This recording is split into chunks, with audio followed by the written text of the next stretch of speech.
If St. Bonaventure can bring in Adrian Wojnarowski to be the program's general manager, who might the Zags be able to land?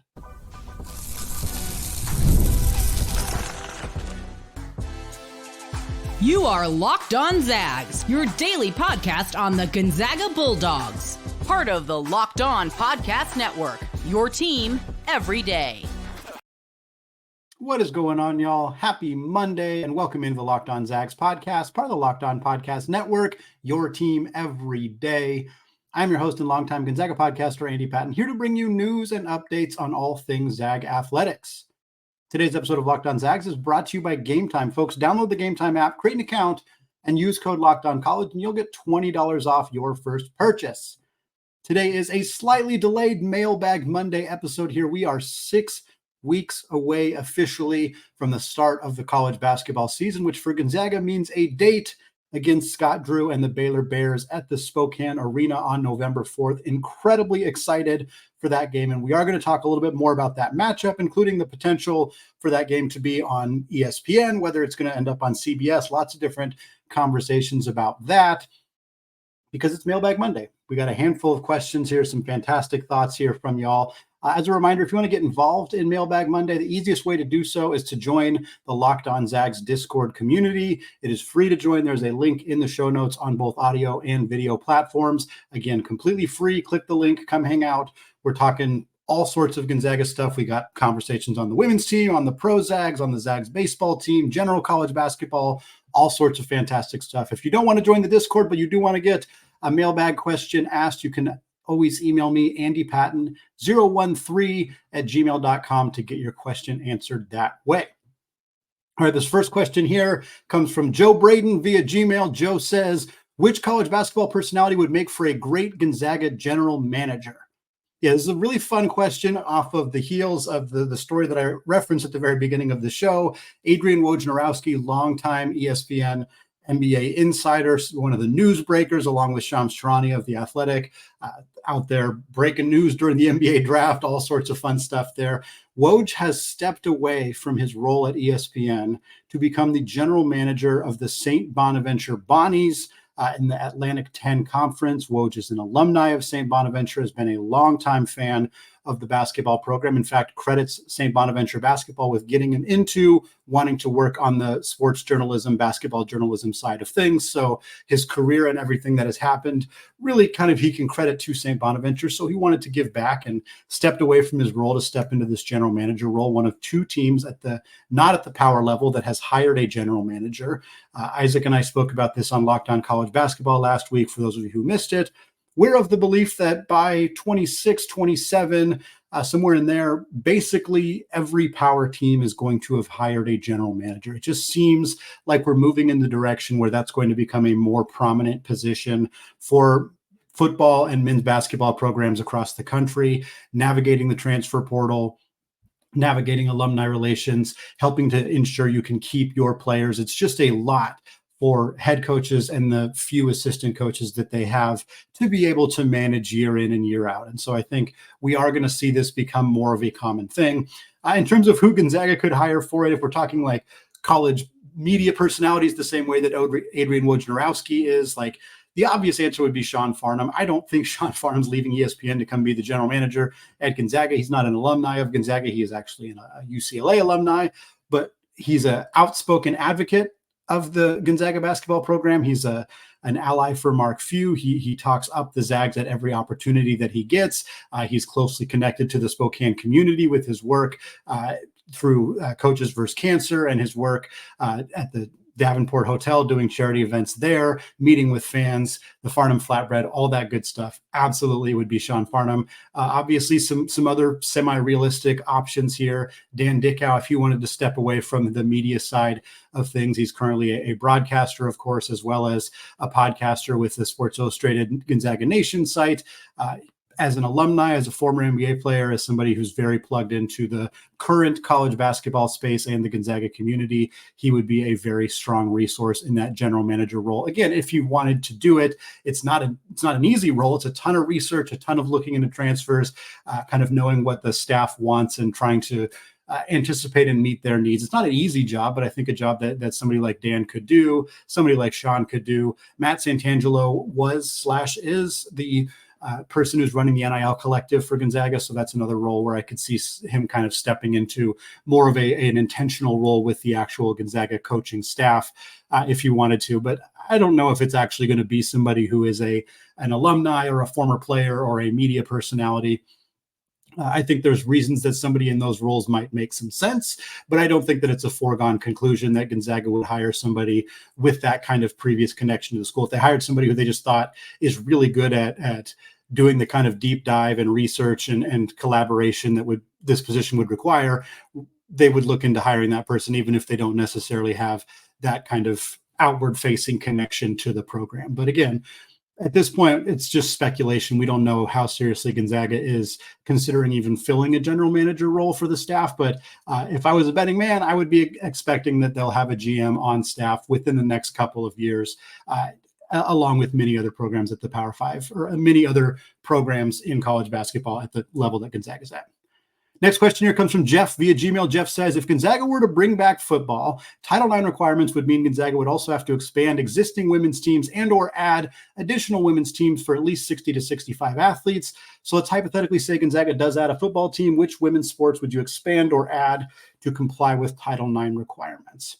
So Jeff, I will answer the question, but I will also point out that the likelihood, we talked about the likelihood of Gonzaga adding a football team just being not very high on a recent episode. I know that's what you're referencing here, but the answer to this question is if Gonzaga does add a football team, they're not going to add more women's athletes in order to compensate from a Title IX perspective. They were going to cut male athletes. That's what's likely going to happen here. The unfortunate reality of this situation, in a reality where Gonzaga is spending $150, $175, $200 million to start a football program, build a facility, whatever cost would go into that. Gonzaga is not also going to build a softball facility. Gonzaga is also not going to open up 35, 40, 50, 60, 65 scholarships on track and field and tennis and rowing and the other sports necessary to make that happen. It's just, it's an incredibly unlikely situation that Gonzaga would be able and willing to put in the kind of money to not only build a football facility and create a football program, but to then also add enough athletes to balance things out from Title IX. What would likely happen in the unlikely event that there is a football discussion at Gonzaga is you would probably see the loss of your men's soccer program. If we're being honest, that's probably what it's going to be. A lot of high major conferences don't offer men's soccer, or not every team has men's soccer because that is a sport that tends to get pushed to the side with football. It's possible it would be reductions in scholarships in track, reductions in baseball, various other sports. Tennis could be impacted by this as well. But I got a couple DMs about this as well when I did my episode talking about Gonzaga adding a football team. I kind of kicking myself for not mentioning the Title IX side of things because it is a huge part of this conversation. And I think a huge reason amongst many other reasons why adding a football team is not going to be a realistic option for Gonzaga, because the Title IX ramifications likely would result in Gonzaga having to fully cut some of their men's sports right now. And I know that that's not something that the program or the university has any inclination to do at this point. Well, folks, Gonzaga and Baylor is set to take place in the Spokane Arena. Is that a sign, as we've seen so many games at the arena lately, that the Kennel needs to expand? We're going to talk about that, as well as where the other two games against Baylor might take place. All that coming up in just a second. Right after I tell you folks about FanDuel. Hey, NFL fans, you can start the season with a big return on FanDuel, America's #1 sportsbook.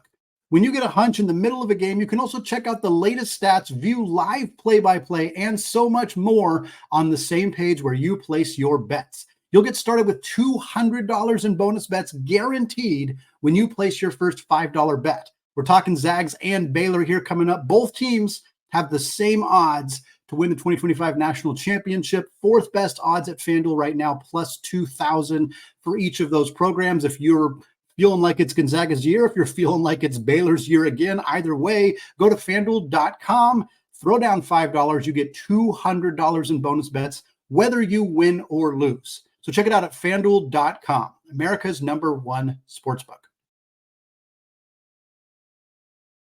All right, folks, segment 2 here. Still Andy Patton, still Locked On Zags podcast, and we're still trucking along here on Mailbag Monday as we are 6 weeks out from the start of the 2024-25 college basketball season, which will begin on Monday, November 4th, with the marquee game of the day being Gonzaga taking on Baylor at the Spokane Arena. And that prompted this question here from Wade via Discord, who said, what is your opinion on the size of the Kennel? Has Zag Nation outgrown it?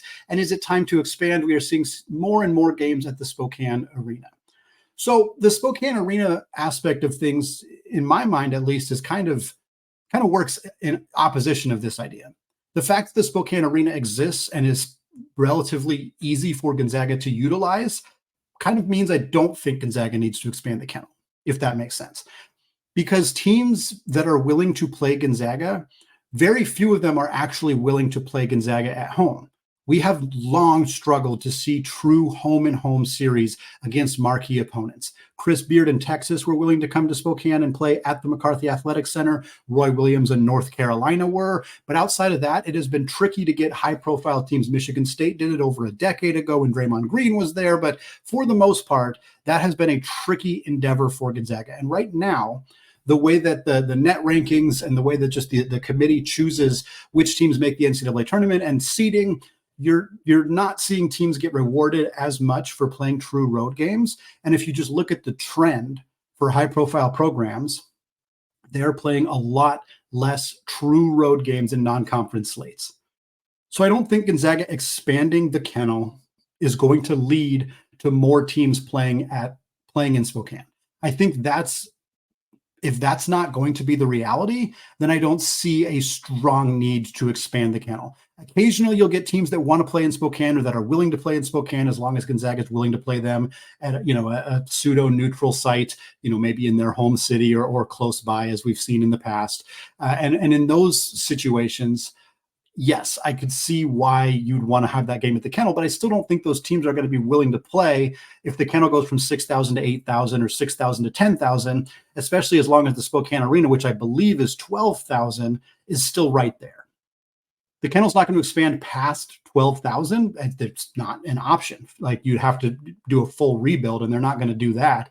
So as long as the Spokane Arena is bigger, I don't think that expanding the Kennel is going to lead to more of those marquee non-conference teams being willing to play in Spokane. Effectively, I don't think the reason that these big teams aren't playing Gonzaga in the Kennel is because of the size of the arena. I know that's what John Calipari referenced specifically.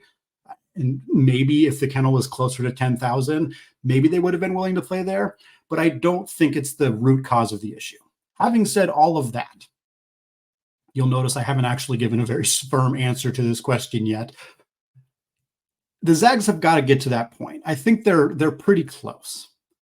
I love the intimacy of the McCarthey Athletic Center. I love the way it is designed right now. I love how close the student section is to the floor. I love the noise that emanates from an arena at that size.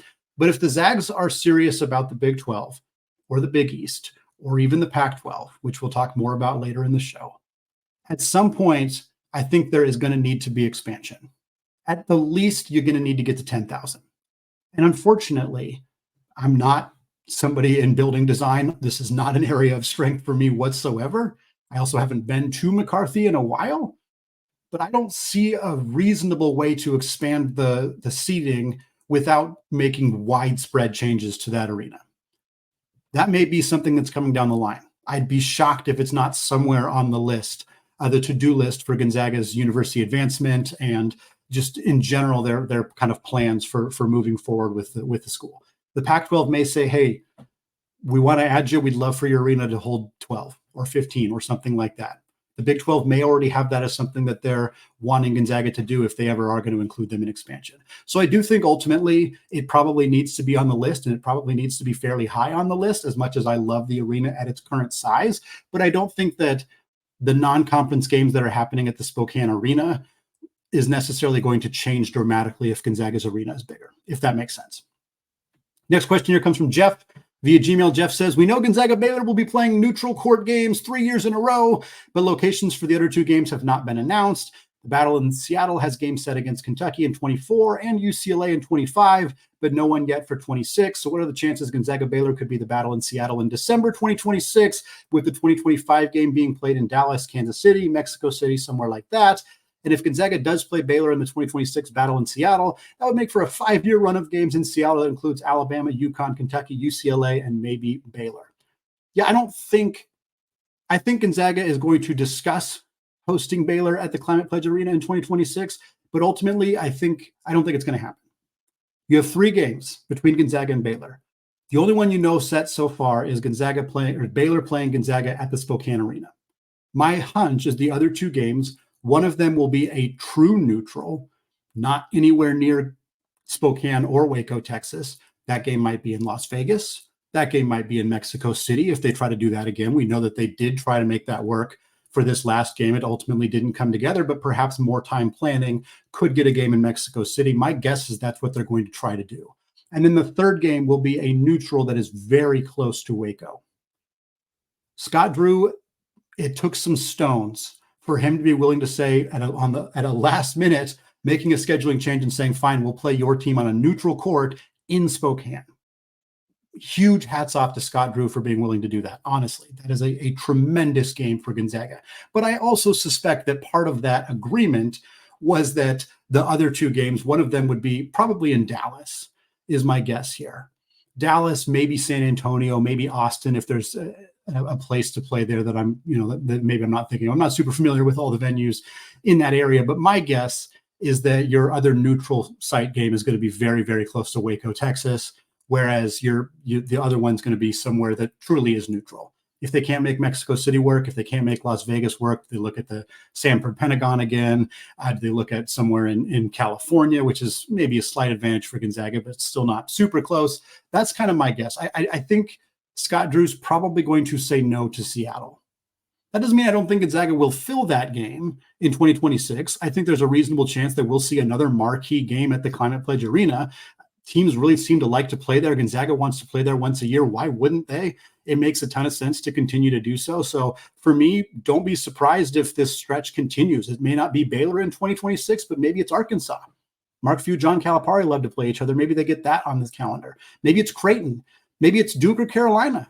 We haven't seen them in a while against Gonzaga, but that could totally happen. Maybe it's BYU. There's a ton of different options that could conceivably play against Gonzaga at the Climate Pledge Arena in 2026. I just don't think Baylor's going to be top of the list. Final question here in the second segment, another one from Jeff. He says, ESPN has first refusal broadcast rights for the Gonzaga Baylor game. That creates a curious situation because on Monday, ESPN will be broadcasting Monday Night Football, and the Manning cast will be on ESPN2 at the same time. Broadcasting Gonzaga Baylor on ESPNU or ESPN News sounds like a criminal decision, and there is no way the game will be moved. So what do you think is more likely? ESPN keeps the broadcasting rights and then broadcasts Gonzaga Baylor after Monday Night Football, which would mean the game starts after 11 p.m. Eastern time, or ESPN passes on its rights to broadcast the game, which allows CBS or somebody else to broadcast the game in prime time in direct competition with Monday Night Football. Yeah, this is a great question. Well laid out. I wanted to read the entirety of the question, the majority of the question, because it helps explain the situation. Isaac and I spoke about this on Monday's episode of Locked On College Basketball as well. It's an interesting situation. Moving the game to Tuesday, November 5th is not, it's too late now. It's certainly not going to happen, but Tuesday, November 5th is election night, so nobody really wants to play any marquee games that day either. The best of both worlds for Gonzaga does involve potentially competing against Monday Night Football. I'm curious what's going to happen here. I think it's 2 options. I think the most likely option, and it's probably not everybody's favorite, but I think the most likely option is Gonzaga, or is ESPN tries to put this game after Monday Night Football on ESPN2. Because after Monday Night Football on ESPN, they're going to go straight into the SVP show. Bad Beats is on Monday, Scott Van Pelt. I don't think that's moving, but I think it's possible on ESPN2 after the Manning cast is over. Because this is a huge game. It's the Tampa Bay Buccaneers at the Kansas City Chiefs monster Monday Night Football game. That's a huge game.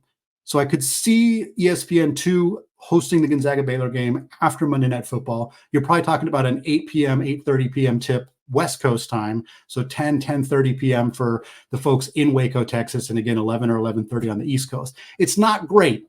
It's not ideal. It's not ideal for viewership numbers, but neither is this game being on CBS going straight up against Monday Night Football. I don't know the answer to this question. I'd be surprised if ESPN willingly gives this game up, but I think the criticism they would get for throwing this thing on ESPNU on night one of the college basketball season would be huge. So I don't think they're going to do that either. So I think ESPN2 is probably the best case scenario for ESPN. And I think it's what they're going to choose. It's maybe not the best case scenario for us, just in terms of how late the game's going to be. But part of the issue here is that college basketball willingly chose to make their first day of the season directly compete with Monday Night Football. I do not know why college basketball insists on starting their season on Monday. Frankly, the college basketball season should always start on Tuesday, except in election years, and it should start on Wednesday.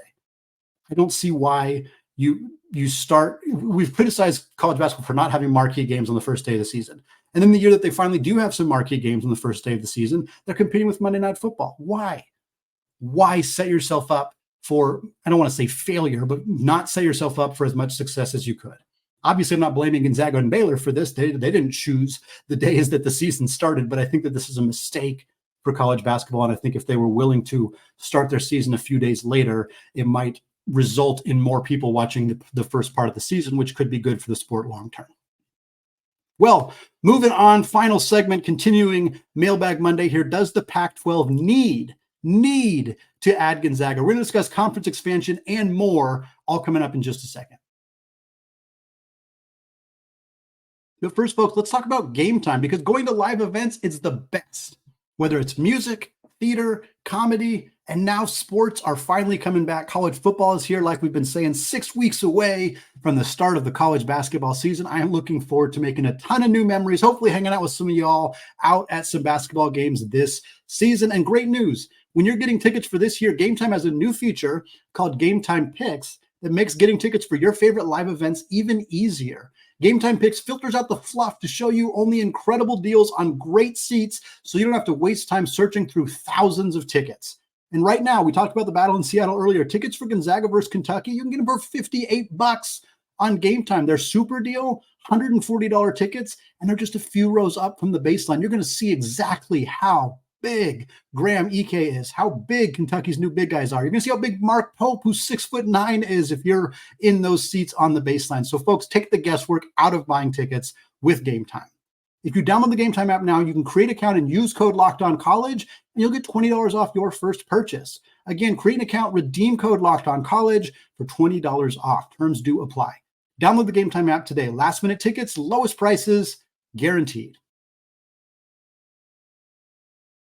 All right, folks, closing out the show with 3 more mailbag questions here. These next couple come from our guy, Jeff. Via Gmail, Jeff says, even if the Pac-12 adds Memphis, UNLV, as well as Tulane, Texas, San Antonio, or others, it would still need to add Gonzaga, because Gonzaga would give the Pac-12 its only consistent national title contender in the 2 biggest money-making sports. Sure, San Diego State made the Sweet 16 the last 2 years, including the Final Four, but they also lost 5 or 6 of their top 8 players from last season through graduation of the transfer portal. So San Diego State, not a national contender right now. The Pac-12 will need a contender in at least one of the top 2 sports, and that is the most valuable things Gonzaga could do for the Pac-12. Agree or disagree? Well, I don't disagree with your arguments. I don't disagree with the concept of Gonzaga being the most prominent national title contender in the conference were they to join.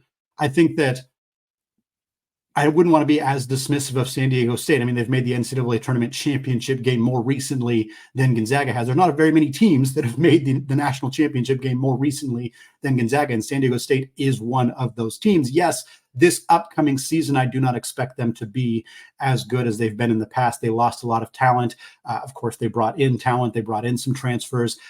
Looking at their roster, I'm a little skeptical of them being at the same level, but now with the move to the Pac-12, if the Pac-12 can make some other moves to really help get some more money into this program, I think you're going to see continued growth from the basketball side of things. So I'm not ready to say San Diego State is out as a national championship contender going forward.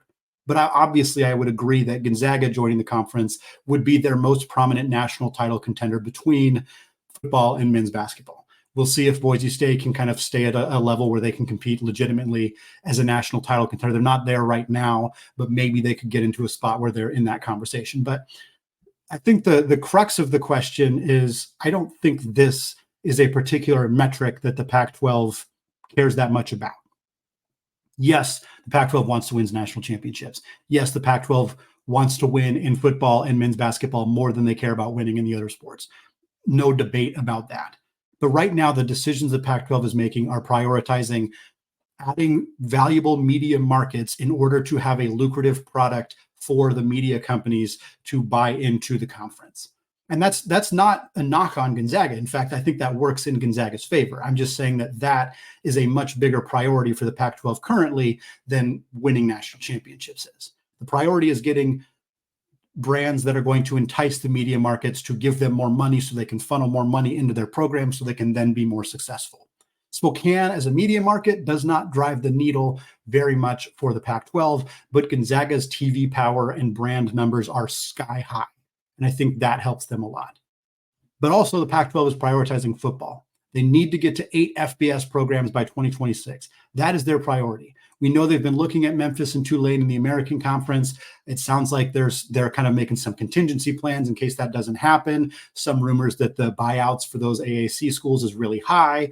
Some that those schools aren't confident that the Pac-12 is an immediate step up for them. So we're kind of at a bit of a standstill. Again, this stuff changes rapidly. So by the time you're listening to this, it's possible this is already out of date, hopefully not too much. But we also know the Pac-12 is pursuing UNLV. They also now have Utah State on their radar to kind of keep things geographic. I don't think the Pac-12 wants to add mostly just from the Mountain West, because then it kind of just looks like the Mountain West with Washington State and Oregon State. And I know that that's not their goal.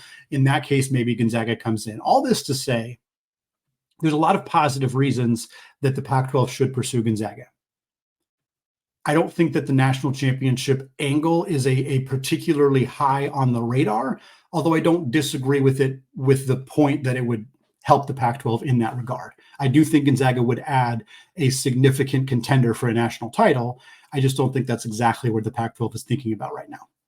Next question, another one here from Jeff. He says, Gonzaga will play San Francisco in the Chase Center yet again. Could this be something we see with these games going forward? Gonzaga is one of the few programs that is guaranteed to have 15,000 plus see them everywhere they go. Supposedly, San Fran profited close to $1 million by playing Gonzaga at the Chase Center last year. For a school with the resources San Francisco has, that is a massive benefit that would be hard to pass up.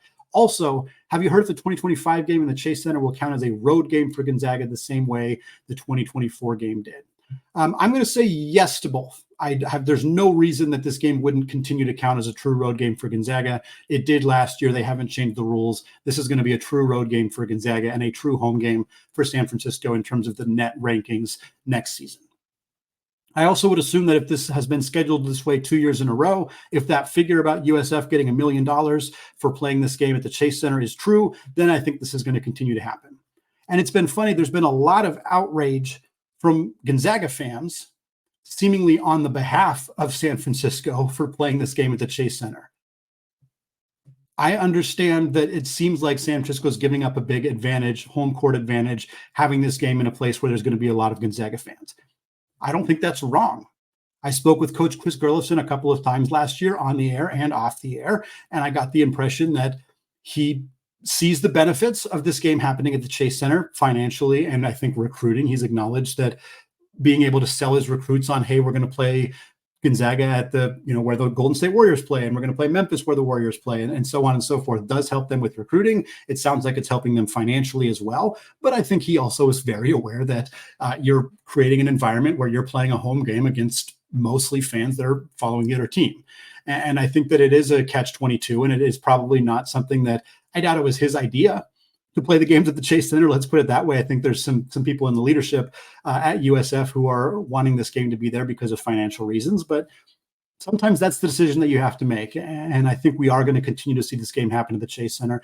I like War Memorial. I think it's a fun arena. I think it's kind of sad that Gonzaga won't play there very often anymore, but this is a cool opportunity for the Zags. It's a cool opportunity for the Dons. If it's making them money, it's probably going to continue to happen that way going forward.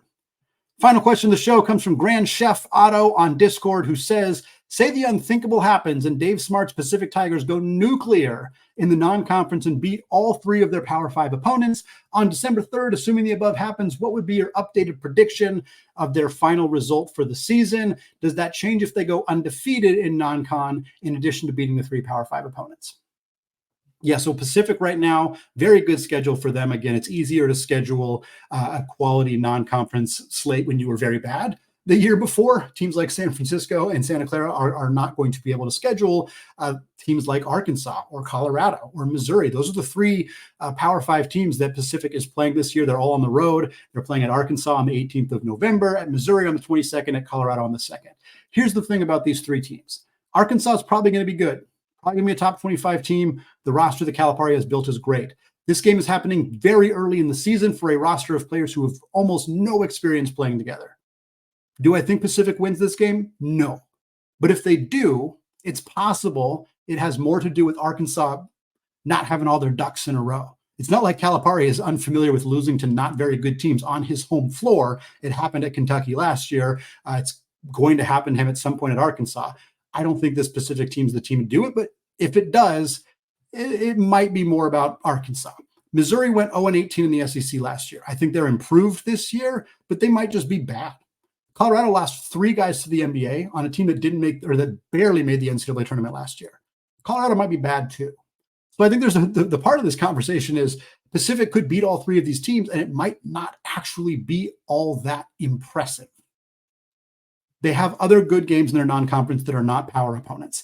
If they beat these 3 teams but get absolutely waxed by Cal State Fullerton, or they lose badly to Hawaii, or they lose to Northern Arizona, Hawaii, and Fullerton, but they beat the 3 power teams, I think we're maybe just thinking, okay, maybe those power teams are just not very good. Like, it's the context is going to matter. Second part of the question, if they're undefeated, they beat these teams, they beat Fullerton, they beat Hawaii, they beat Nevada, they beat, NAU, they beat San Jose State, whoever else they got on the schedule, they beat them all. They beat them all. December 3rd, they are undefeated. Arkansas has played really well outside of their loss to Pacific. Colorado looks like a tournament team. Missouri looks good. Then, yeah, we're having a very different conversation about Pacific at that point. I don't think this is super likely, but I'm intrigued by Pacific's roster. Tons of newcomers. Dave Smart's a very good coach. I don't think that there's a year 1 turnaround going on at Pacific right away necessarily, but I think there's a chance that I wouldn't be shocked if they win one of those 3 games. I'd be pretty surprised if they beat Arkansas. I wouldn't be stunned if they beat Missouri or Colorado, even on the road. But I think they're also going to take their lumps. They're going to lose some games they have no business losing. And that's just part of the deal with a new head coach and a new program and a new roster. I think we're going to see some ups and downs for Pacific, but I'm hoping that they're moving in the right direction because that's good for the program. It's also good for the WCC and indirectly good for Gonzaga as well. It's going to wrap it up for me today here on the Locked On Zags podcast. Folks, thank you so much for making the show your first listen or your first watch of the day. I'll be back with 2 more episodes this week, and then next week we are getting into our season preview series, talking about every player on Gonzaga's roster, their history, how they got to Spokane, best and worst case scenarios for next year, and then talking about their future at Gonzaga and beyond. All those episodes coming your way after this week. So stick with us here on Locked On Zags. Like we said, 6 weeks from today, college basketball will be back. Very, very excited to be talking hoops with y'all from now until then, and then, of course, throughout the season. Thanks again for listening, folks, and until next time, as always, go Zags.